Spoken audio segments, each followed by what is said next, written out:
guys, it's Renee. I just wanted to come and tell you guys another story. Awesome story. So this channel is about surrounding yourself and learning about loss and dealing with loss. And so I wanted to share my personal story about loss.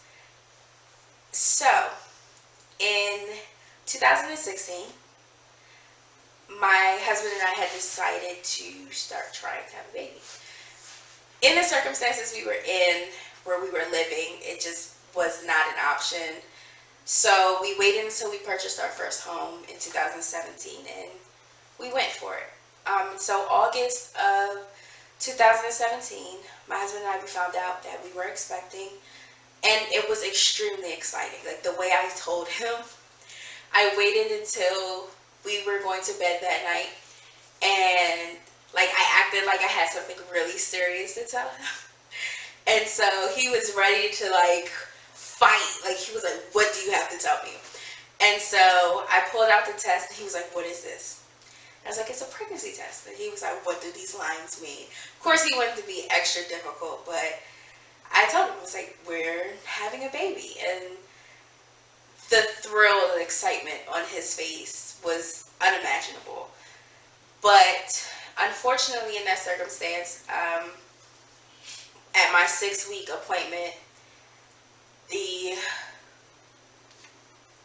my OB that I've been seeing for years told me that there was no baby. My sac was empty, and it was measuring at 5.5 weeks, and there was no fetus developing. So they had made an appointment for the following week just to check up to see the development. And in the middle of that week, I began the miscarriage process. During my pregnancy, I did have some spotting, but I was informed that it was normal, as well as a cramping. And for some reason, to me, it didn't feel normal or regular. But I went with it because, of course, they're professionals. They know what they're talking about. And again, unfortunately, we miscarried a week after a very traumatizing event happened in my personal family circle. So we stayed focused and said, if it happens, it happens. If it doesn't, it doesn't. We weren't really trying. And on vacation in December, we conceived again to December of 2017. I found out that I was pregnant and confirmed January of 2018. And this time I was like, you know what? I'm not going to say anything. I'm not going to tell anybody until I at least hear the heartbeat. And so at my 6-week appointment, there we are again. No baby, just a sac measuring at 5 weeks. And they say, well, just come back next week and we will see what happens. The next week, I go to my appointment at my OB, and there's a baby. And the joy, like the full excitement of seeing this little thing was just unimaginable. And even my ultrasound tech, she was so excited because she saw what I went through the first time, and it was really difficult. And so that was my 7-week appointment. My 8-week appointment came, and I was able to record my baby's heartbeat. And so it was just so exciting and just a relief, that I got that far. And so my husband was having a milestone birthday, and my family and I planned a very big celebration for him. And I wouldn't say it was stressful, but it was something that, took up a lot of my time. And so throughout this pregnancy, again, I had bleeding. And it wasn't spotting, it was bleeding the same time every day. And it wasn't throughout the day, it wasn't random times of the day. It was every afternoon after I got home from work, I'd be bleeding. And so I would say it was a light flow. But once I got to the doctor and they said, we don't see anything, we don't see any excess blood, there's nothing really here, there's no concern or alarm, my doctor suggested, well, maybe if you have like a mobile option at your job, you can do that just to kind of stay off your feet a little bit more and just be a little bit more cautious with your excessive activity. And so I took that. My job agreed that I could go mobile for the time being and be able to maintain my meetings and do everything I need to do. That weekend, it was February 10th, was my husband's birthday party, and it was an amazing party. Everybody had fun, but I had to be on alert because my flows picked up a little bit to where it went from low to medium, and the medium was really uncomfortable. And so, of course, my friend Mary, who's also part of this channel, she let me know that, this is what happened for me when I was losing my twins, so just take it easy.